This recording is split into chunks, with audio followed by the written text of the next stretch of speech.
Hi, I'm Amy Lakin, and welcome to the second week of English 107, Examining Controversial Issues, Part 2.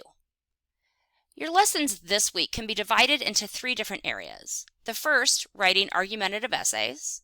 Second, reading sources, paraphrasing, and summarizing the information in those sources, and citing the sources.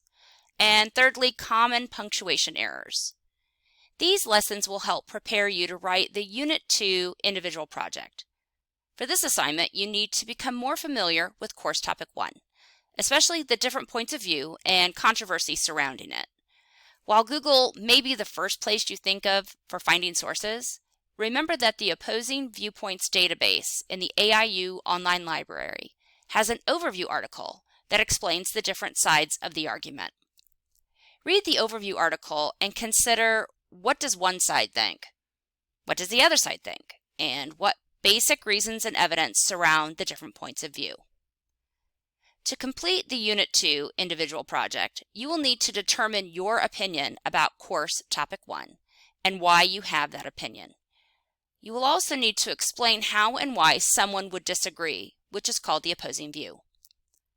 Take note of the IntelliPath lessons that provide helpful information on how to critically read sources and how to put the information in your own words.